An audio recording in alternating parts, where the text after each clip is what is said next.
तो हाँ जी मेरे प्यारे भी कैसे हो भाई आप सब। तो स्वागत है आप सबका आपकी अपनी इस पसंदीदा चैनल जयकेश तिवारी गुरुकुल की इस धमाकेदार और बेहतरीन क्लास में जिसमें आप लोगों को क्लास 10 की मैथ्स की चैप्टर नंबर फर्स्ट वास्तविक संख्याएं की फर्स्ट एक्सरसाइज के इंट्रोडक्शन के बारे में बात किया जाएगा। अर्थात इस एक्सरसाइज में कैसे क्वेश्चन सॉल्व करोगे आप लोग, कैसे सॉल्व होते सारे सारे कॉन्सेप्ट को हम लोग सीखने वाले हैं। सो भाई क्लास बहुत इंपॉर्टेंट है, इसलिए मैं बोल रहा हूँ ना कि अपने फ्रेंड्स भी बुला लो, क्योंकि क्लास एकदम बहुत बेहतरीन होने वाली है। और हाँ, तुम लोगों की संख्या से हमको मोटिवेशन मिलता है, जिससे बेहतर से बेहतर कंटेंट आप लोगों को डिलीवर हम करते हैं। आया समझ में? और हाँ, अगर अभी तक आप लोगों ने अपनी पढ़ाई नहीं कंटिन्यू की थी ना, और उसके कारण आपको बैकलॉग हो गया, अर्थात आपके फ्रेंड्स कुछ चैप्टर को पढ़ चुके हैं लेकिन अभी तक आपने अच्छे से नहीं पढ़ा एक भी चैप्टर, तो टेंशन लेने वाली बात नहीं। आप हमारे साथ जुड़ो, यह लेक्चर नंबर फर्स्ट है, अर्थात फिर से यहाँ से हमने एकदम जीरो से आपके लिए स्टार्ट किया है और हाई लेवल तक पढ़ाएंगे। अर्थात अगर आप हमारे साथ जुड़ते हो ना, तो बैकलॉग की टेंशन आप खत्म करो यार।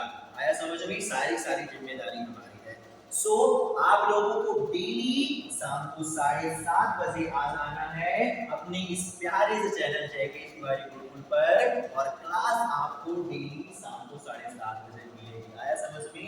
और अगर आप लोगों के माइंड में ये चल रहा होगा सर अभी तक आप कंटिन्यू ही नहीं रहे थे, क्या गारंटी आप कंटिन्यू रहोगे, तो टेंशन लेने वाली बात नहीं है। अभी आप लोग नहीं एक्टिव थे, इसलिए हमारी क्लास कंटिन्यू नहीं आ रही थी, और अब आ गई है जुलाई, तो अब आप लोग भी क्या हुए हो, एक्टिव हो गए हो, इसलिए टेंशन न लो। हम गारंटी लेते हैं ना, वादा करते हैं एकदम, आप ये समझ लो 110% वाला वादा हो रहा है। समझ में? आपको शाम को 7:30 बजे डेली क्लास मिलेगी, तो इस टाइम को आपको याद करना है। आया समझ में? और आज आना है डेली शाम को 7:30 बजे अपने इस प्यारे चैनल पर। ओके, और हाँ, हम लोग इंट्रोडक्शन पढ़ने वाले हैं भाई इस एक्सरसाइज का। तो इंट्रोडक्शन में क्या क्या पढ़ेंगे उसके बारे में अगर बात किया जाए तो इन सारे टॉपिकों को आप हम लोग कवर करेंगे। आया समझ में? है ना? तो समझो क्या है कि चैप्टर का नाम क्या है, वास्तविक संख्या। आया समझ में? वास्तविक संख्या अर्थात संख्याओं से रिलेटेड चैप्टर, सिंपल सी बात है। इसलिए पहले नंबर हम लोग क्या करेंगे, संख्या के बारे में डिस्कशन करेंगे। संख्या कौन सी होती है, कितने प्रकार की होती है, क्या होता है क्या नहीं होता, कैसे उनको लिखा जाता है, सबके बारे में डिस्कस किया जाएगा। समझ में? उसके बाद में सेकंड नंबर पर हम लोग पढ़ेंगे अंकगणितीय आधारभूत प्रमेय। और ये आप समझ लीजिए, ये जो पॉइंट है ना, ये इस एक्सरसाइज में एकदम जान है जान, अर्थात आधे से ज्यादा क्वेश्चन इसी एक्सरसाइज पर सॉल्व हो जाएंगे। और हाँ, ये अंकगणितीय आधारभूत प्रमेय तो केवल नाम अलग दे दिया गया है, बस टेंशन नहीं लेना, कुछ अलग नहीं है। जो आप लोगों ने छोटी क्लास में आवाज गुणनखंड पढ़ा था ना, वही है बस। आया समझ में? अब एकदम हलवा लगेगा आप लोगों को जब हम बताएंगे। आया समझ में? और उसके बाद में थर्ड और फोर्थ टॉपिक की बात करें तो एलसीएम और एचसीएफ यानी लीस्ट कॉमन मल्टीपल और हाईएस्ट कॉमन फैक्टर अर्थात लासा और मासा के बारे में सीखने वाले हैं। तो फिर से बता रहे हैं, क्लास भाई बहुत इंपॉर्टेंट है। क्यों? क्योंकि जब तक आप इंट्रोडक्शन नहीं सीखोगे ना एक्सरसाइज, तब तक आप कोई भी क्वेश्चन नहीं सॉल्व कर सकते, और अगर सॉल्व भी करोगे तो उनको रटोगे बस। आया समझ में? आया समझ में? सो आप इंट्रोडक्शन सीखो। आया समझ में? इंट्रोडक्शन अगर अच्छे से सीख लोगे ना, तो आप ये समझो ना कि टीचर की कोई जरूरत ही नहीं, आप बड़े आराम से सारे सारे क्वेश्चन को एक्सरसाइज से सॉल्व कर सकते हो। तो भाई फिर से बोल रहे हैं, सेशन को शेयर कर दो। ऐसा समझो। और अब चलो हम लोग क्या करते हैं, स्टार्ट करते हैं सेशन को, और सबसे फर्स्ट टॉपिक पढ़ेंगे संख्या। आया समझ में? सीरियस होकर समझना है आप लोगों को, क्या इसमें दिया गया क्या नहीं दिया गया, बहुत अच्छे से एक्सप्लेन करने वाले हैं। और अपनी नजर अर्थात आंखें पूरा का पूरा स्क्रीन पर कर लो। और हाँ, अगर शोर वगैरह हो रहा है ना, तो आप क्या करो, थोड़ा दूर हो जाओ और पूरी तरीके से यहाँ पर आप लोग समझो। आया समझ में? घर के शोर वगैरह से दूर रहना, अच्छे से यहाँ पर समझो क्या बताया गया है ना। तो समझने की कोशिश करो भाई, क्या बताया गया है उसके बारे में बात करें। तो सबसे पहले हमने क्या बताया कि संख्या के बारे में डिस्कस करेंगे। आया समझ में? तो आप समझो, जो संख्या होगी ना, संख्या को हम लोग प्लस माइनस सिंपल से ऐसे भी लिख सकते हैं। आया समझ में? उसके बाद में भिन्न के रूप में भी लिख सकते हैं, अंश अपान हर के भी फॉर्म में लिख सकते हैं। उसके बाद में रूट के अंदर भी लिखा जा सकता है, और ये ये जो चिन्ह होगा प्लस माइनस दोनों हो सकता है, ओके। और उसके बाद में इस स्थिति में भी लिखा जा सकता है और ऐसे भी हम संख्या को लिख सकते हैं। उसके बाद में 2 जैसे 2.25 दिया गया है तो इस फॉर्म में भी क्या होता है, संख्या को लिखा जा सकता है। नहीं तो 2.333 डॉट डॉट डॉट अनंत तक यही संख्या चली जाए। आया समझ में? दशमलव के बाद में संख्या एक ही अनंत तक जाए, ऐसे भी लिखा जा सकता है। अर्थात जो संख्या है ना, एक जो फॉर्मेट यहाँ पर दिया गया है इन सब फॉर्म में हम लिख सकते हैं। आया समझ में? बट इन संख्याओं का नाम क्या होता है उसके बारे में अगर बात करें तो आप समझो, यहाँ पर एक संख्या तुमको दिखाई पड़ रही है ना, यहाँ पर जिसमें दिया गया है अंडर रूट के अंदर ऋणात्मक संख्या। आया समझ में? तो अगर अंडर रूट के अंदर ऋणात्मक संख्या आ जाए तो उसको हम क्या बोलते हैं, काल्पनिक संख्या। क्या बोलते हैं? काल्पनिक संख्या अर्थात इमेजिनरी नंबर। आया समझ में? और इमेजिनरी नंबर में अंडर रूट के अंदर ऋणात्मक पूर्णांक आता है अर्थात ऋणात्मक संख्या आती है। और ये जो टॉपिक है ना, इसको हम लोग पढ़ेंगे क्लास 11 में, तो यहाँ पर ज्यादा आपको टेंशन लेना नहीं है, ज्यादा सोचना नहीं है। आया समझ में? और उसके बाद में आप समझो, फिर इसके अलावा सर जो बचती है उनको क्या बोलते हैं, तो उन सबको बोलते हैं क्या हम, वास्तविक संख्या। क्या बोलते हैं? वास्तविक संख्या। अर्थात रूट के अंदर अगर आपको जैसे ऋणात्मक संख्या मिलती है ना, तैसे वो हो जाती है काल्पनिक, जो कि है 11th क्लास से स्टार्ट होता है इन संख्याओं के बारे में। बट उनके अदर अर्थात अलावा जो और संख्याएं होती उनको बोलते हैं वास्तविक संख्या। और इन वास्तविक संख्याओं से हम लोग केजी नर्सरी से ही घिरे हुए हैं, अर्थात केजी नर्सरी से ही हम इन वास्तविक संख्याओं के बारे में स्टडी कर रहे हैं। अब वास्तविक संख्याएं भी कई प्रकार की होती हैं सर, कौन कौन सी होती है तो आप समझो। जैसे तुमको यहाँ पर दिखाई पड़ रहा होगा कुछ संख्याएं ऐसी हैं जो रूट में दी गई है ना, ये जो चिन्ह बना हुआ है समझो, ये जो चिन्ह बना होता है इसको क्या बोलते हैं, हम रूट बोलते हैं, जिसको इंग्लिश में करणी बोला जाता है। आया समझ में? है ना, इसको रूट बोलते हैं। तो कुछ संख्या यहाँ पर दिखाई पड़ रही है आपको जो रूट के फॉर्म में, अर्थात ये वाली संख्या है ना, ये वाली संख्या है। उसके बाद में आपको एक दिखाई पड़ रहा है क्या, पाई। आया समझ में? तो पाई के बारे में आप लोगों ने शायद 9th क्लास में पढ़ा हो या ना पढ़ा हो, तो हम आपको बता देते हैं। पाई जो है ना वो कभी भी खत्म नहीं होता, अर्थात पाई क्या होता है, पूरी तरीके से विभाजित कभी नहीं होता। आया समझ में? तो आप समझो क्या होता है, जो वास्तविक संख्या है वो दो प्रकार की होती है, एक होती परिमेय संख्या, दूसरी होती क्या, अपरिमेय संख्या। और अपरिमेय संख्या के बारे में बात किया जाए तो जितनी संख्याएं हमारी रूट के अंदर होती हैं और जो संख्याएं दशमलव के बाद कभी हमारी क्या हो, पूरी तरीके से कटे ही ना, और पूरी तरीके से ना कटे तो इसमें दो तरीके से होती हैं। एक तो पूरी तरीके से जो कट जाती है ना, जो पूरी तरीके से कट जाती है उसको बोलते हैं शांत, और जो नहीं कटती उसको बोलते हैं अशांत। और अशांत वाले में क्या होता है कि हमारा कोई नंबर होता है क्या होता है, बार बार रिपीट होने लगता है। जैसे ये देखो दिया गया है 2.333, यहाँ पर नंबर रिपीट हो रहा है, तो इसको क्या बोलते हैं, आसान अशांत और आसान आवृत्ति संख्या। और बट जो क्या हो कि कटे ही ना, है ना, दशमलव के बाद कटे ही ना, और अंक भी ना क्या हो हमारा परिवर्तित हो, अर्थात बार बार रखना है, उसको हम बोलते हैं आसान अनावर्ती संख्या। है समझ में? तो रूट के, तो समझो क्या बताने चले, रूट के अंदर वाली संख्या है और आसान अनावर्ती संख्या, अर्थात जो ये फॉर्म दिया गया, यहाँ पाई की बात करें, इन सबको हम बोलते हैं क्या, अपरिमेय संख्या। और इसके अलावा जो बची है संख्याएं, अर्थात बगैर रूट वाली और आसान आवर्ती संख्या, है ना, ये क्या है, अनावर्ती। अनावर्ती का मतलब कि नंबर बार बार वही नहीं आ रहा है, और आवर्ती का मतलब क्या हो, दोबारा उसी स्थान पर आ जाना, अर्थात बार बार वही नंबर आना। आया समझ में? तो रूट से बाहर वाली संख्या, अर्थात जो ये फॉर्म आपको दिया गया है, और जो हमारा आसान आवर्ती संख्या था जो 2.33 वाला दिया गया है, या शांत यानी पूरी तरीके से दशमलव के बाद में कट जाए, तो ये सारी संख्याएं हमारी क्या होती, परिमेय में आ जाती। आया समझ में? इतना आया समझ में, है ना? तो ये हो गया परिमेय, ओके। तो आप समझ सकते हो। फिर से बता रहे हैं, जो संख्या दशमलव के बाद में कट जाए उसको शांत बोलते हैं, और जो दशमलव के बाद में पूरी तरीके से न कटे उसको बोलते हैं अशांत। और अशांत भी होती है दो प्रकार की। एक तो नंबर क्या होता है दशमलव के बाद में वही वही क्या होता है आपका आता रहता है, तो उसको बोलते हैं आवर्ती। और आवर्ती को चाहे आप इस फॉर्म में लिख दो, जैसे यहाँ पर दिया गया 2.333 डॉट डॉट डॉट, यानी 3 बार बार आता रहेगा। या आप ऐसे लिख सकते हो 2.3 और ये डंडी खींच दो, इसको बोलते हैं बार, यानी बार बार यही आपका आ रहा है।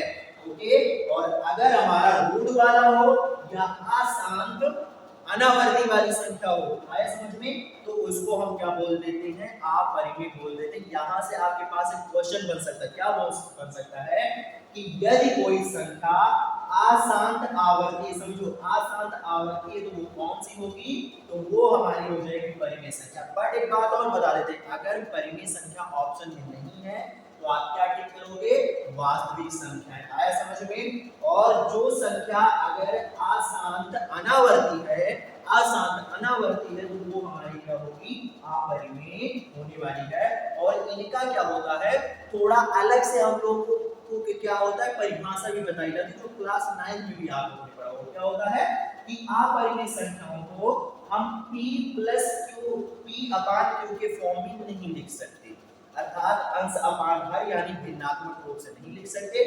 बट जो हमारी परिमेय संख्या है इनको क्या होता है, भिन्नात्मक रूप से लिखा जा सकता है। इतना क्लियर है, इतना क्लियर हो गए। और उसके बाद में अब आप समझो, यहाँ पर क्या है कि शांत संख्या तुमको दिखाई पड़ रही है और अशांत आवर्ती वाली संख्या दिखाई पड़ रही है।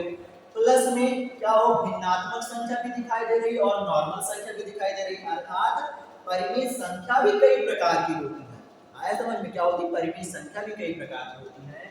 और ये जो परिमेय संख्या होती है ना, इनकी अगर बात की जाए तो ये होती है हमारी क्या, 3 प्रकार की, है ना। 3 प्रकार की कौन सी, एक होता है प्राकृतिक, एक होता है क्या हमारा पूर्णांक, और एक होता है क्या जाकर हमारा पूर्ण संख्या। आया समझ में। तो समझो प्राकृतिक संख्या में, तो प्राकृतिक मतलब आप ये समझिए कि प्रकृति में उपस्थित जो चीजें उनको गिनने के लिए जिस संख्या का यूज करते हैं उसको बोलते हैं प्राकृतिक संख्या। आया समझ में, प्राकृतिक संख्या। अब आप समझो, तुम जब प्रकृति में उपस्थित यानी कोई भी स्थान पर किसी वस्तु को अगर गिनते हो तो क्या करते हो, एक से स्टार्ट करते हो ना। अगर जैसे मान लो बता दें, चलो हम बोल देते हैं कि इस क्लास में कितने बच्चे, तो आप लोग एक से ही तो स्टार्ट करोगे। आया समझ में। तो आप लोग क्या करते हो, प्रकृति में उपस्थित चीजों को गिनने के लिए एक से स्टार्ट करते हो और अनंत तक जाते हो। अर्थात आप यहाँ से कॉन्सेप्ट निकाल सकते हो कि जो प्राकृतिक संख्या होती है वो एक से शुरू होती अनंत तक जाती है। आया समझ में। अर्थात अगर हम धनात्मक संख्याओं की बात करें, जो क्या होता है एक से अनंत तक होता है, वो हमारा हो जाता है प्राकृतिक संख्या में। उसके बाद में आप समझो पूर्ण संख्या की अगर बात किया जाए तो आप समझिए कि 1 से 9 तक तो तुमको पता है अलग अलग संख्या होती है। बट अगर तुमको 10 लिखना है, 20 लिखना है, 30 लिखना है, या 1000 लिखना है, 100 लिखना है, करोड़ लिखना है, तो वहां पर तुमको एक नंबर और चाहिए, उसको बोलते हैं जीरो। आया समझ में। बट यहाँ प्राकृतिक संख्या में तो जीरो की बात ही नहीं की गई। आया समझ में, है ना। तो अर्थात यहाँ पर अभी संख्या हमारी पूरी नहीं है, तो इसी प्राकृतिक संख्या में जब आप जीरो जोड़ देते हो तो संख्या क्या हो जाती है, पूरी हो जाती है। इसलिए इस संख्या को क्या बोलते हैं, पूर्ण संख्या बोलते हैं। इतना क्लियर है, इतना क्लियर है ना। ओके। उसके बाद में क्या होता है, पूर्णांक। अब पूर्णांक मतलब पूरा का पूरे अंक आ जाए, है ना। प्राकृतिक मतलब प्रकृति में उपस्थित जो वस्तुएं उनको गिनने के लिए जिस संख्या का यूज करते हैं उसको बोलते हैं प्राकृतिक संख्या, यानी जो 1 से इंफिनिटी तक जाती है। और पूर्ण संख्या में जीरो भी हम ऐड कर देते हैं, प्राकृतिक वाले में जीरो ऐड कर दो क्या होता है, पूर्ण संख्या बन जाएगी। बस पूर्णांक, पूर्णांक मतलब पूरे के पूरे अंक आ जाए। और अंक जो होते हैं आपको पता है धनात्मक और ऋणात्मक दोनों होते हैं, क्लास 9 में बहुत अच्छे सिखाया गया है। इसलिए यहाँ पर हम लोग क्या करेंगे, धनात्मक अंक भी लेंगे और ऋणात्मक अंक भी लेंगे, और फिर जीरो आना कंपलसरी है। अर्थात जीरो के बाद में धनात्मक संख्याएं 1 से इंफिनिटी तक, और जीरो से पहले ऋणात्मक संख्याएं 1 से इंफिनिटी तक, इनको जब एक जगह हम इकट्ठा कर देते हैं तो ये जो हमारा समूह बनता है संख्याओं को, इस संख्याओं के समूह को क्या बोलते हैं, पूर्णांक बोलते हैं। बताओ इतना आया समझ में, इतना क्लियर है ना। फिर से बता रहे हैं, समझो संख्या होती दो प्रकार की, एक होती काल्पनिक, एक होती वास्तविक। काल्पनिक संख्या में अगर अंडर रूट के अंदर ऋणात्मक संख्या आ जाए तो उसको बोलेंगे काल्पनिक। उसके अलावा जो अदर संख्याएं हैं उनको हम बोलते हैं वास्तविक संख्या। ओके, अब ये वास्तविक संख्या भी हमारी होती दो प्रकार की, एक होती परिमेय, दूसरी होती अपरिमेय।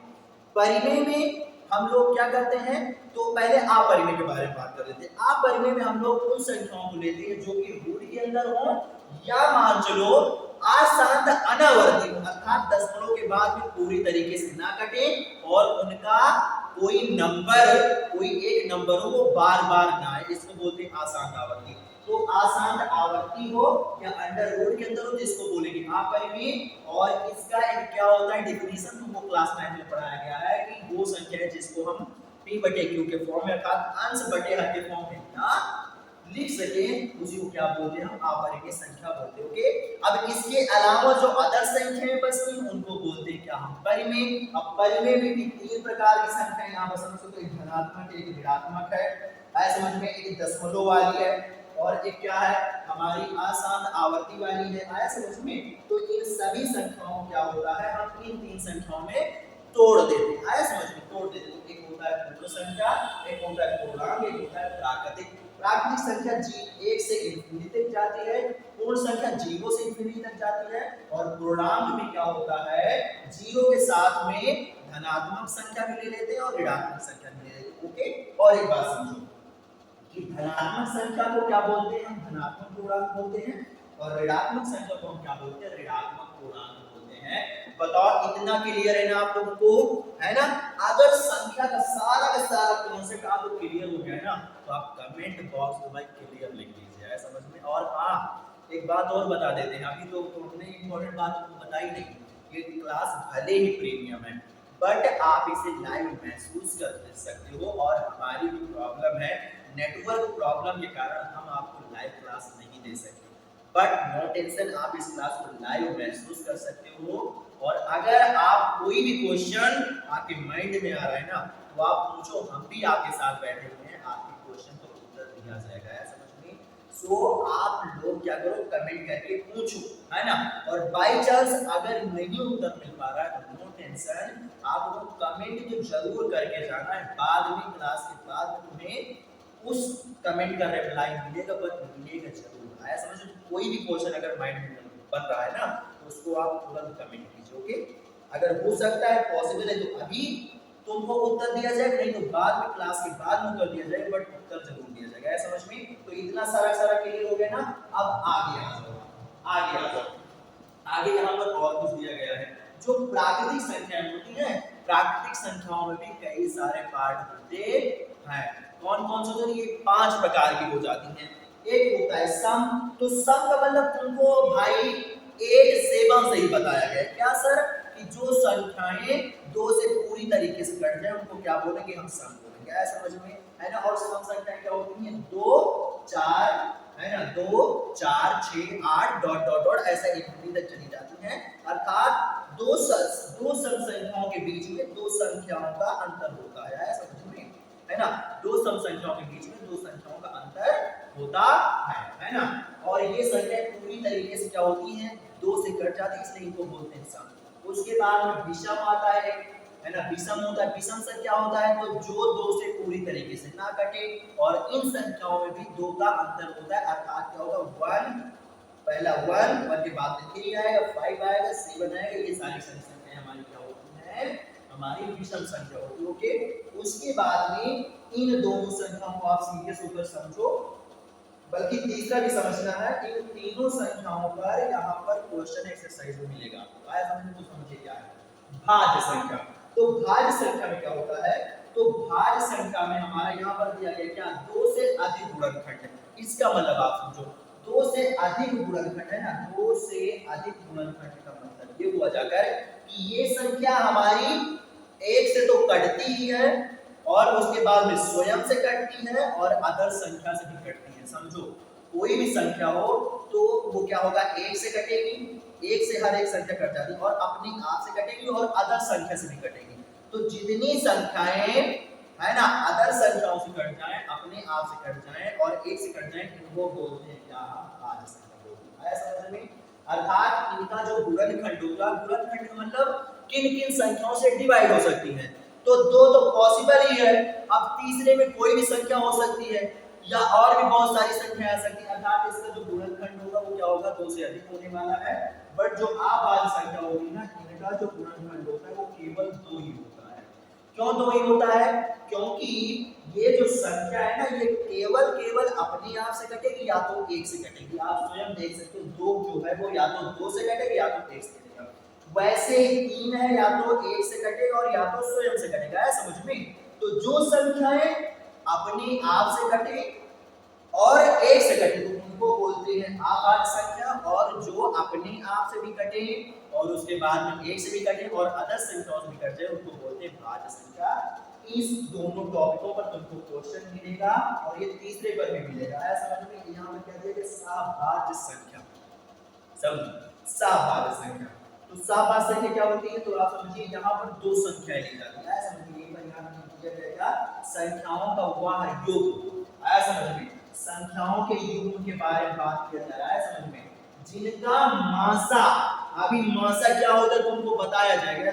मासा यानी HCF एक है। HCF एक का मतलब आप समझो, जो HCF हम लोग निकालते ना, तो जितने भी कॉमन संख्या होती ना, मान चलो दो संख्या का हमने क्या किया, गुणनखंड किया, तो उन गुणनखंड में जो कॉमन संख्या होती है, यानी एक संख्या अगर दो संख्याओं को काट रही है ना, तो वो हो जाता है जाकर क्या, कॉमन। आया समझ में? तो जितनी कॉमन संख्या होती हैं उसको ही हम बोल देते हैं HCF। बट अगर कुछ नहीं कॉमन होगा, है ना, कुछ नहीं कॉमन होगा, तो वहां पर क्या होगा, HCF हमारा 1 आता है। अर्थात कोई भी संख्या, सिंपल सी बात, 1 से तो कट ही जाती है ना। आया समझ में? तो यही बात किया गया है, यानी ऐसी सिंपल समझो, आपको ऐसी दो संख्याएं लेनी है जो कि अलग अलग संख्याओं से कटे, यानी ऐसी कोई भी संख्या ना हो जो कि दोनों को काट दे। जब ऐसी संख्याओं के युग्म को आप लोगे तो इसको बोलते हैं हम सहभाज्य संख्या। ऐसा समझिए, सहभाज्य संख्या। जैसे आप समझो 8 जो है वो भाई 2 से कटेगा। समझो 2 से कटेगा, 8 से कटेगा, 1 से कटेगा। आया समझ में? और उसके बाद 5 जो है वो 5 से कटेगा, 1 से कटेगा। आया समझ में? यहाँ पर कुछ कॉमन नहीं है। कॉमन क्या है, तो कॉमन केवल है 1, और 1 तो भाई सारी संख्याओं से कट जाता है, इसीलिए यहाँ पर बताया गया कि HCF हमारा क्या होगा, 1 होगा। आया समझ में? है ना? तो क्या होगा, 8 व 5 यानी अलग अलग संख्याओं को विभाजित करने वाली संख्याओं में एक को छोड़कर, समझिएगा फिर से, एक को छोड़कर आप उस संख्याओं का ऐसा युग्म नहीं लेना है जो कि कोई एक संख्या ऐसी मिले जो दोनों संख्याओं को काट दे। आया समझ में? जैसे आपको क्या करें कि यहाँ पर आपको 2 और 4 नहीं ले लेना है। जब 2 और 4 ले लोगे तो 2 को भी 2 काट देगा और 4 को भी 2 काट देगा, तो वहां पर 2 कॉमन हो जाएगा। बट यहाँ पर एक के अलावा और कुछ भी नहीं कॉमन है, अर्थात संख्याओं का एक ऐसा युग्म जहां पर क्या हो, कुछ भी कॉमन ना हो, अर्थात उनका मासा एक हो, तो उसको हम बोलते हैं सहभाज्य संख्या। आया समझ में? और उसके बाद 2 और 5 भी ले सकते हो आप, 2 और 13 भी ले सकते हो, है ना।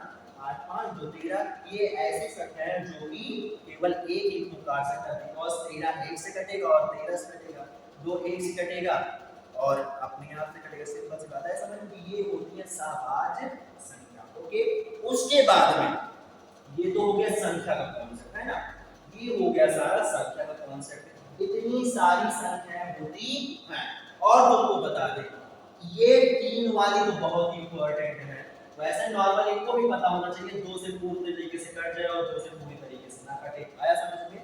बट ये वाली, ये जो 3 है ना, ये बहुत ही इंपॉर्टेंट है, तो आप इनके कॉन्सेप्ट को कतई नहीं भूलिएगा।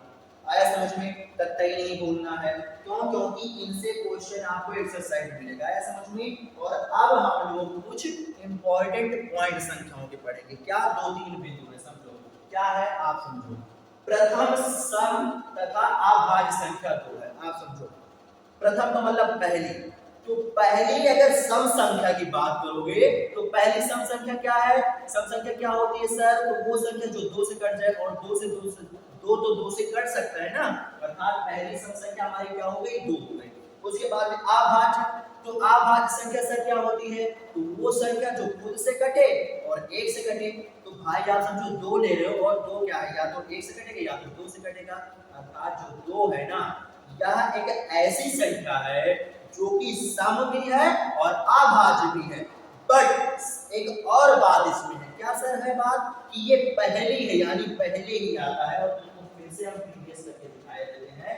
यहाँ समझो सम संख्या पहली दो और हमारी अभाज्य संख्या भी पहली दो ही है, अर्थात आप यहाँ से पॉइंट याद कर सकते हो, एमसीक्यू यहाँ से बन सकता है कि ऐसी कौन सी संख्या है जो सम भी है और अभाज्य भी है।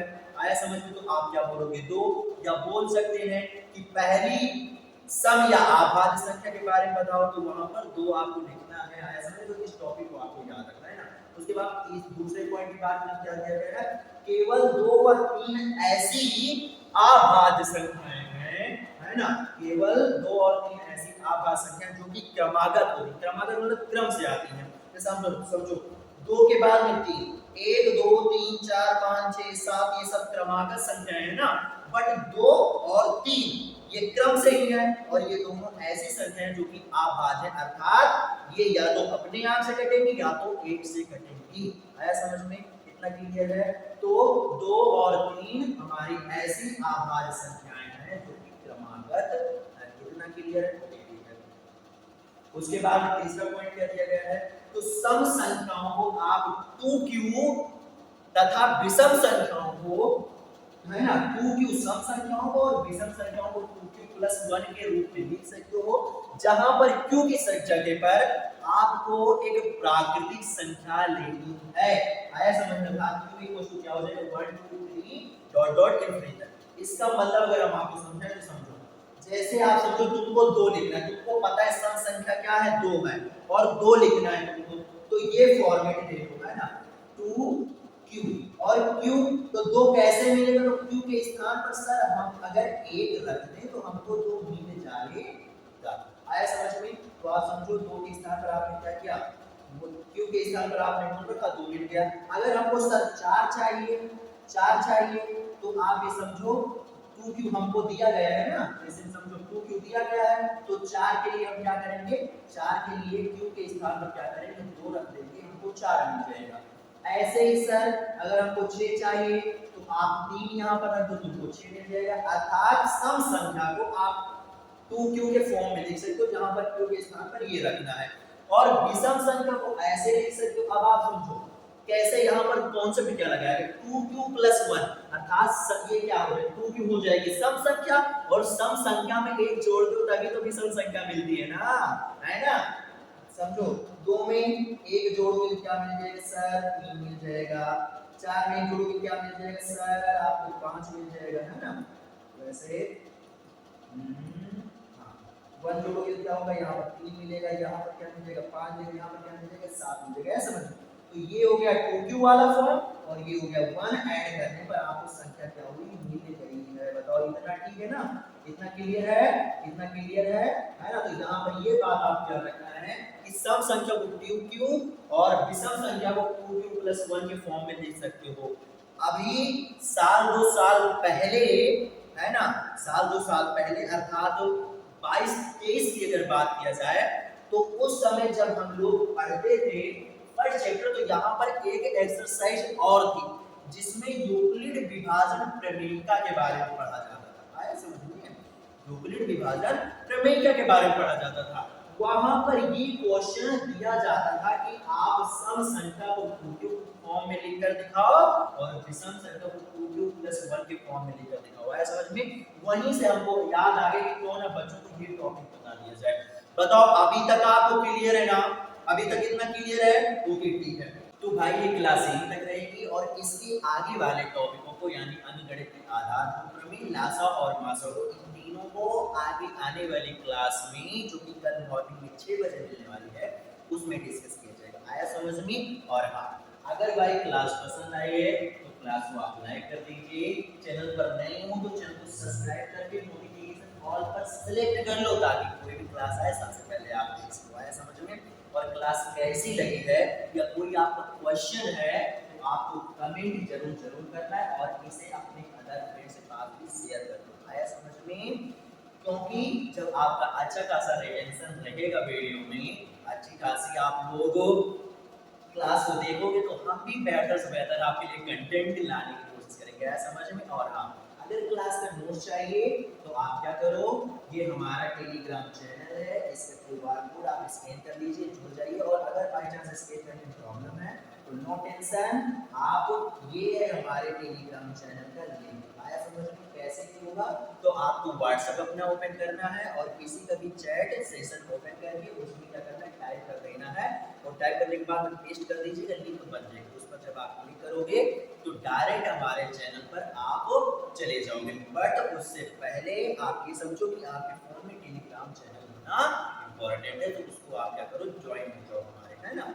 जब आप लोग ज्वाइन होगे तो कोई भी क्लास हो उसका नोट्स बड़े आराम से आपको फ्री में मिल जाएगा।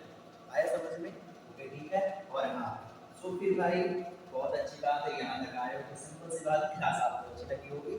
सो इस क्लास को यहीं तक रखते हैं। So thanks for watching this video, और फिर मिलेंगे आपको कल मॉर्निंग में 6 बजे। आना मत भूलिएगा, आगे वाले टॉपिकों को उसी क्लास में डिस्कस किया जाएगा। Okay, bye bye students.